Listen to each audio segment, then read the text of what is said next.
Bonjour tout le monde, ici Michel Lacroix qui vous souhaite la bienvenue à l'émission au 19e, troisième de la saison. Notre invité cette semaine, l'auteur de District 31, Luc Dionne. De ton côté, Émilie, tu nous emmènes dans les Laurentides. Oui, parce que le club de golf Valmorin célèbre ses 100 ans d'existence et pour en parler, on rencontre son directeur général et professionnel en titre, Martin Bergeron. Et à la leçon cette semaine, Johan Benson qui va nous donner un petit truc peu dispendieux qui va sans aucun doute améliorer votre jeu long et votre jeu court. Le mystère Johan Benson, tout ça et plus encore cette semaine à l'émission au 19e. Au 19e, une présentation de RBC au service de votre réussite. En collaboration avec Mulligan Centre du Golf. Pour un nouvel élan. Et par les professionnels de la PGA du Québec, les experts en golf.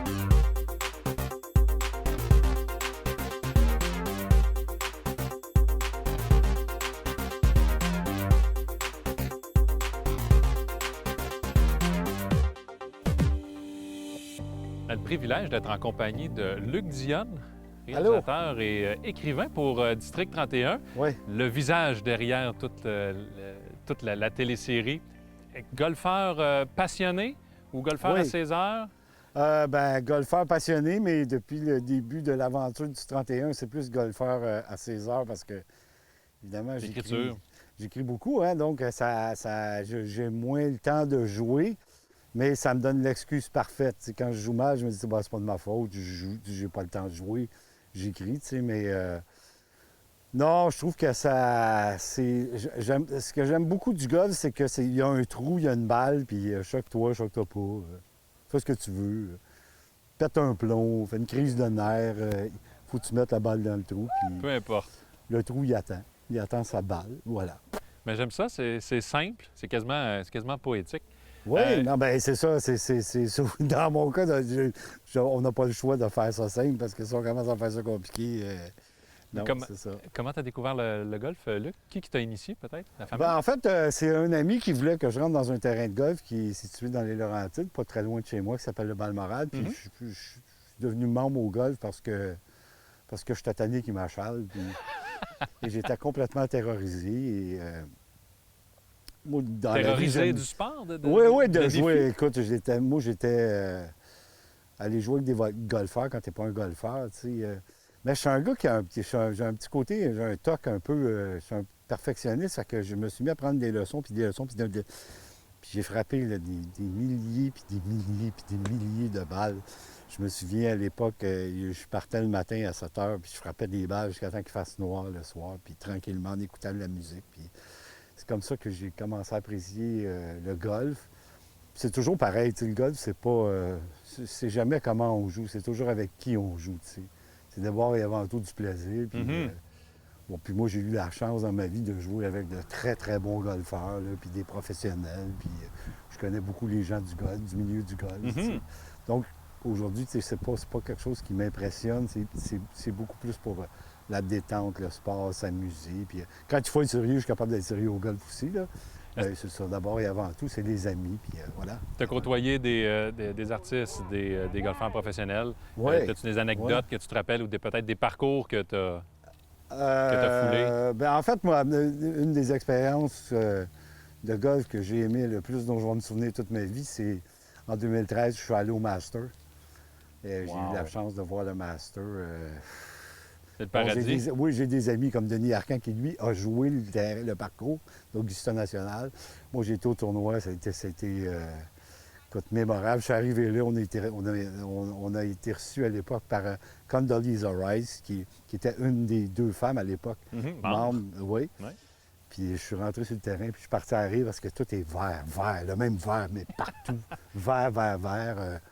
Il y a beaucoup de monde, personne court, tout le monde marche. Et c'est ce que j'ai fait pendant la semaine. En fait, je ne regardais pas les joueurs. Moi, j'ai marché le terrain. Je voulais connaître le terrain. Le moindre arbre, je voulais me positionner. Puis c'est ça. Donc, la vedette, c'est pas les golfeurs. La vedette, c'est le parcours d'Augusta National. C'est le terrain, puis évidemment, c'est l'ambiance qu'il y a là. Puis les coups, hein, parce que quand tu vas à Augusta National, ils mettent des petits drapeaux en disant, bien ça, c'est la shot, c'est le coup frappé par Mickelson au 13, puis bon, tout ça. Puis là, tu dis, ah, OK, le coup, ça a l'air de ça, puis c'était ça, tu sais. Donc, de le voir, à 3 fois maintenant que je vois le Master, bien, évidemment, je sais à peu près où ils sont sur le terrain, puis le coup qu'ils doivent jouer, puis des fois un petit drap ou une petite cote, ou c'est ça, comme ça. Tu sais. Question de curiosité, là, en tant qu'écrivain sur un parcours de golf, est-ce que c'est bon pour l'imagination ou pas du tout?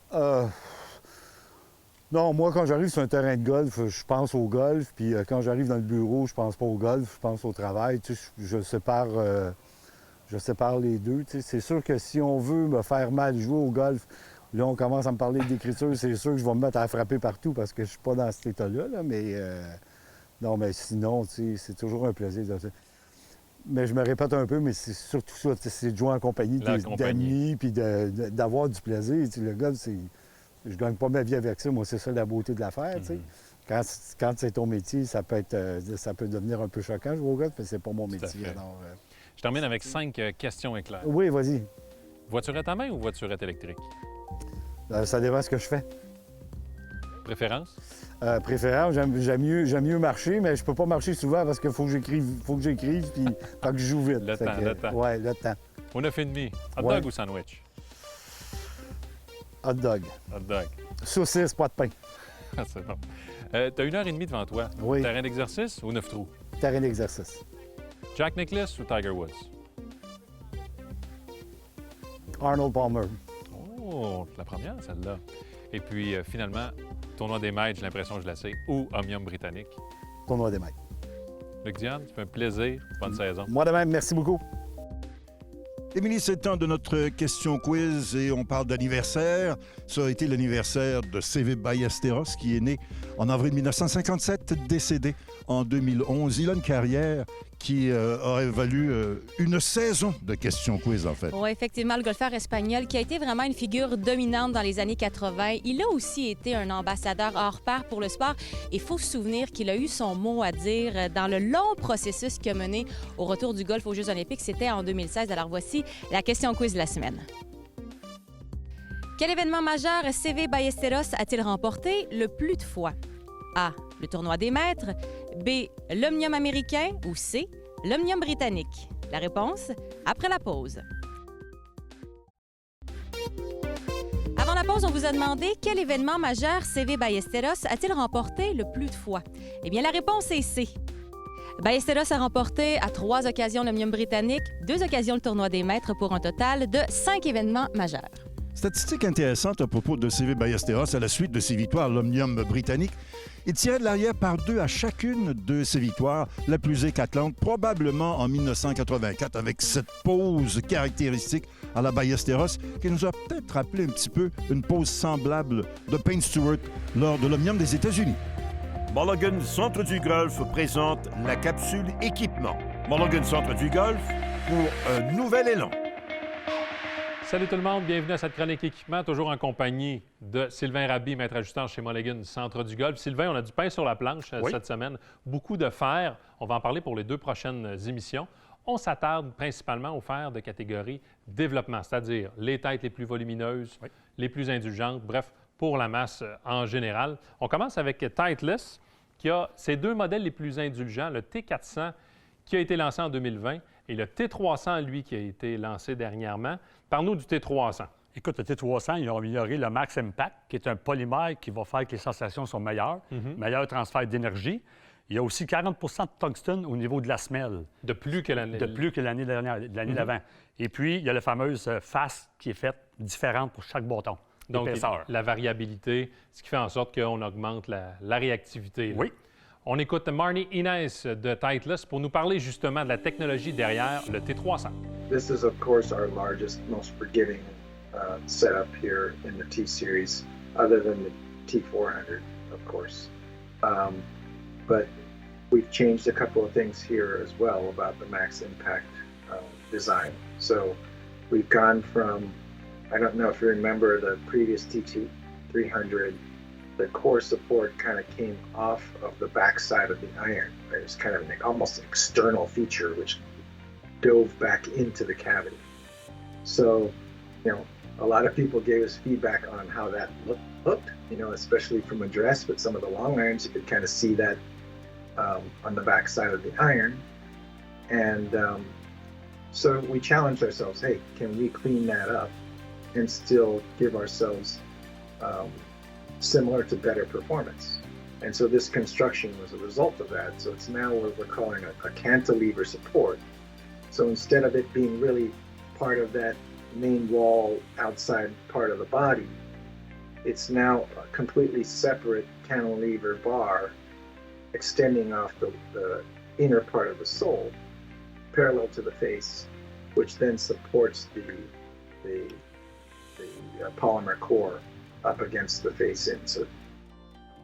Maintenant, pour le modèle T400, on en a parlé un peu plus tôt, Sylvain, il a été mis sur le marché en 2020. C'est une tête pleine, une cavité interne, et on a une double semelle, comme on peut voir. Ça facilite les interactions avec le sol. Qu'est-ce qu'on a d'autre aussi pour faciliter le golfeur? Sur les fers longs, 5, 6 et 7, ils ont mis 100 grammes de tungstène pour un envol plus haut, plus facile à lever la balle. Puis aussi, n'oubliez pas, seulement en graphite. Donc, c'est pour aider vraiment les golfeurs. Pour aider quelqu'un qui a un élan qui est moins rapide, le fameux T400 va être pas mal meilleur. Parfait. Maintenant, du côté de Cobra, on a deux modèles, surtout dans la catégorie, on le rappelle, de développement. On a le LTDX et on a aussi le AirX. D'abord, le LTDX, au niveau du look, il y a eu des changements. Écoute, on se rappelle l'an passé, il y avait un morceau de polymère sur le dessus. Cette année, ils l'ont enlevé, fait qu'ils ont sauvé du poids ailleurs. Maintenant, quand tu le regardes, il y a un look beaucoup plus épuré. Ça va être pas mal le vendeur fort de chez Cobra. Oui. Pour nous parler un peu des technologies à l'intérieur du LTDX, notamment la Power Core, on rejoint Tom Olszewski. Yeah, the power core in the iron is a very different system than the metals. So the power core actually is a steel that's connected from the hosel internally, kind of in a bridge structure, all the way across to the toe. And the way that's designed is it actually doesn't touch the face or the sole or the back. So it's kind of a cantilever bridge system through the head. And what that does, it allows us to actually free up this structure, the face and the sole, to be more flexible. Thinner, more flexible gives you a little bit more bending and a lot more launch angle and more speed. And that's really the key. The modern design of golf clubs is a lot like a tennis racket where you have a fairly stiff frame and a flexible hitting area. So the closer we can get to that while still staying within the USGA rules gives us more performance, which is really speed, and allows us to move that weight to the side. Everybody wants everything in irons. They want forgiveness, accuracy, distance, and feel. And so with this system, we're increasing definitely in terms of the speed, so that's going to help the distance playability, and we're moving that weight that would have normally been all in the middle section to the extremes. So we maximize forgiveness as well. Le défi avec les fers, évidemment, avec une tête, est toujours le même, s'assurer de repousser au maximum les masses pour avoir le maximum d'indulgence, finalement, une facilité de frappe. Parlant de facilité de frappe, Sylvain, le deuxième, chez Cobra, le AirX, on a une philosophie complètement différente. Écoute, bâton très, très léger. Alors, la grippe est légère, la tige est légère et la tête est légère aussi. Ça fait un bâton très facile. Les points de percussion idéales sont partout dans la face. Et aussi, on a une tête qui n'est pas nécessairement longue, mais pour une tête surdimensionnée. Donc, au look, c'est quand même assez classique pour un bâton de cette nature-là. Maintenant, chez Callaway, le classique, ça ressemble beaucoup aux anciens Big Bertha, évidemment, on ne change pas le look. On a le Rogue ST Max et Rogue ST Max OS. Il n'y a pas beaucoup de différence là, au niveau Écoute, du look. au look, non. La différence se passe à l'intérieur. Le Max, il y a un tungstène, un poids de 62 grammes. Le Max OS, 49 grammes à l'intérieur. Donc, d'un côté, on parle, je pense, de 260 % de plus par rapport à la dernière version, au Maverick.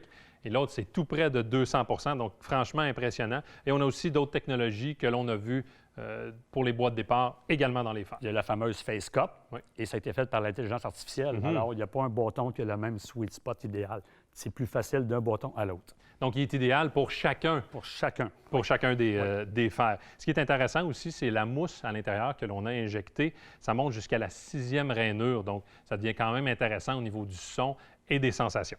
Sylvain, on termine notre tournée pour ce qui est des ensembles de fers de catégorie de développement avec le TaylorMade, le Stealth. On avait 2 options cette année, ça les réduit à 1. Écoute, l'an passé, on avait le Sim 2 Max et le Sim 2 Max OS. Cette année, on a réduit ça. On a maintenant le nouveau Stealth. Puis technologie, le fameux Cap Back. Le Cap Back Design qui a évolué. Pour nous en parler, on écoute Matt Bovey de chez TaylorMade. So for 2022 in the Stealth Iron, we're continuing down with this catback technology. It's a revolutionary new way that we provide game improvement iron construction that really provides more performance than a cavity back ever could. And new for 2022 specifically, we're expanding on the catback concept with the toe wrap portion of the catback design. What this allows us to do, in addition to catback's hollow body nature, is drive the center of gravity even lower in the club head.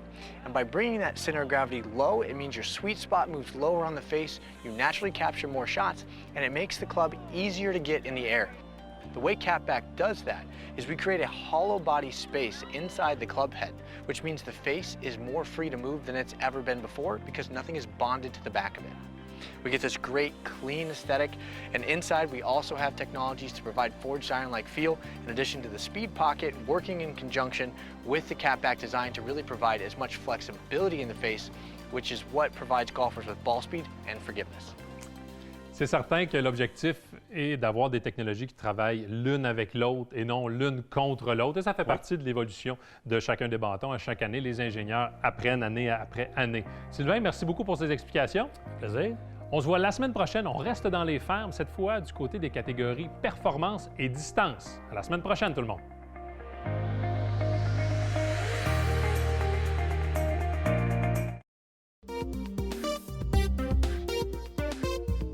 Ce conseil de golf vous est présenté par la toute nouvelle série de bois de départ TSI de Titleist. Salut la gang, aujourd'hui un conseil très peu coûteux. Tout le monde a un vieux set de bâtons à la maison. Je vous conseille sur soit un cocheur ou un fer 7, une grippe de putter. Donc c'est la seule chose que ça va vous coûter. Lorsqu'on met une grippe de putter là, sur un fer 7, ça va vous aider pour votre jeu complet. Moi, c'est un truc que j'ai pris de Mark Hubbard, le joueur pour qui j'ai cadé là, pendant longtemps. Mark a toujours, et il faut dire que c'est un bâton illégal. Donc, vous ne pouvez pas jouer avec des prises de putter. Donc, c'est vraiment un bâton d'entraînement et c'est très peu coûteux. Donc, ce que ça va faire, c'est que lorsque vous allez prendre votre prise, par exemple, vous allez vraiment sentir là, où la face du bâton pointe. Donc, vous allez vraiment avoir une belle sensation. Là. Si, par exemple, vous prenez le bâton puis elle est ouverte, vous allez le sentir tout de suite. Ensuite, lorsque vous allez prendre position à l'adresse, avec la grippe de putter comme ça, ça va vraiment vous indiquer si vos pieds, vos hanches, vos épaules sont bien pointés perpendiculaires à la cible. Donc, c'est un superbe outil de pratique qui est peu coûteux. Et puis après ça, dans l'élan complet, c'est très, très important. Vous allez vraiment sentir, encore une fois, la position de la face à l'impact. Souvent, les amateurs, vous avez de la misère à comprendre ou à savoir le concept. Souvent, votre face est ouverte, votre face est fermée. Mais avec une grippe de putter, vous allez savoir immédiatement où votre face est pointée. Et puis, ce que je vous suggère, c'est de prendre votre fer 7 régulier et un fer 7, par exemple, avec votre grippe de putter et interchanger là, entre les fers. Donc, prenez votre grippe de putter, vous allez sentir la prise, vous allez avoir une belle prise, une belle sensation. Ensuite, vous prenez votre bâton normal et immédiatement, là, vous allez avoir une belle sensation. Vous allez savoir exactement si vous êtes bien placé ou vous êtes mal placé. Donc, c'est très important. Et puis après ça, tout ce qu'on fait, c'est des élans. Je vous suggère de vraiment mettre ça sur un wedge ou un fer 7. Évitez le driver. On ne veut pas les swings à 100 000 à l'heure, comme j'ai mentionné. On ne veut pas un élan complet. C'est juste pour vous pratiquer autour du verre et vraiment pour pratiquer la prise puis avoir une belle posture. Sur ce, bon golf!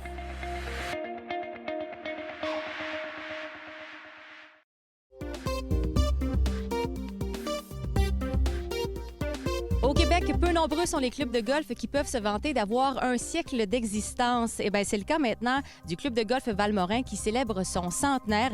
Et pour nous en parler, on rencontre son directeur général et professionnel en titre, Martin Bergeron.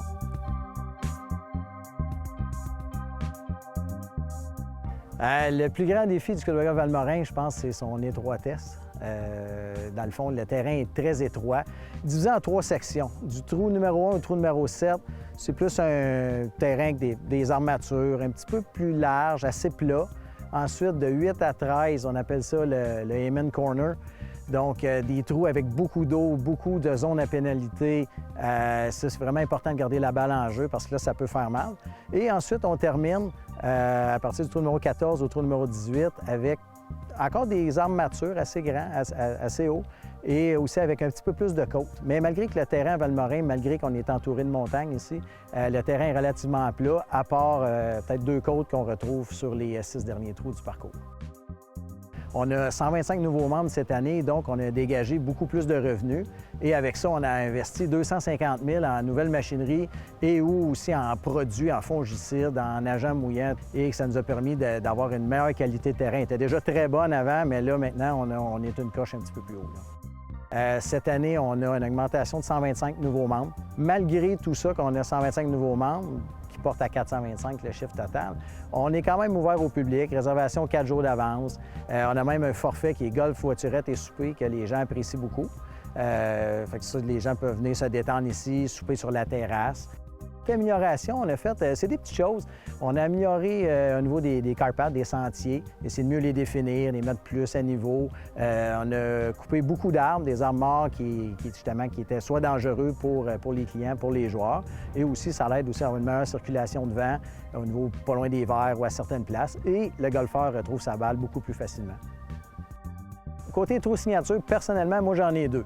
Il y a le trou numéro 2 qui est incroyable à frapper. Si on voit la montagne en avant de nous, on joue notre coup de départ, c'est comme si la balle va tomber sur le dessus de la montagne. Fait que c'est super beau, surtout à l'automne. Et trou signature, aussi côté difficulté, le trou numéro 13, un par 5 de 550 verges en l'arrière, très, très étroit, de l'eau chaque côté. Donc, ça, comme trou signature, c'est au niveau compétitif, ça serait peut-être plus celui-là. Au niveau look, c'est le trou numéro 2 pour ma part. Bien, le 100e, c'est sûr que ça représente beaucoup d'organisations. C'est un événement majeur. Même la ville de Valmorin aussi va fêter son 100e. Donc, pour nous, je suis même à monter un comité présentement pour bien faire les choses et essayer de faire un gros party tout au long de l'année. Donc, oui, ça va être une grosse année pour nous l'année prochaine. Normalement, on reçoit peut-être 10 à 14 tournois extérieurs, plus beaucoup de mini-tournois qu'on appelle, des gens qui sont juste des petits groupes. Au niveau de la salle à manger, on peut asseoir 200 personnes à l'intérieur. Des fois, il y en a, quand ça va plus gros, on peut faire monter un chapiteau dans le champ de pratique. Donc, on peut pas mal tout faire. On a un bon service de restauration à ce niveau-là. En conclusion, si ça vous intéresse de venir fêter le 100e avec nous l'année prochaine, en 2022, je vous invite à visiter notre site Web pour prendre les informations et rentrer en contact avec moi. Et on a plusieurs types de membership disponibles pour 2022. C'est là-dessus que se termine l'émission au 19e cette semaine. Notre prochain rendez-vous, à ne pas manquer, une entrevue avec Serge Savard, l'ancien directeur général et joueur, est aussi maintenant copropriétaire du club de golf Le Mirage. À la leçon, ça aussi, c'est à ne pas manquer, Jean-Sébastien va nous parler du crochet extérieur, la fameuse slice. Il y a là pour vous peut-être une solution à vos problèmes. C'est sans oublier aussi le côté équipement chez Mulligan Centre du Golf. Tout ça et plus encore la semaine prochaine à l'émission au 19e, là où on entend bien entendu les meilleures histoires de golf. Au 19e vous a été présenté par RBC, au service de votre réussite. En collaboration avec Mulligan Centre du Golf, pour un nouvel élan. Et par les professionnels de la PGA du Québec, les experts en golf.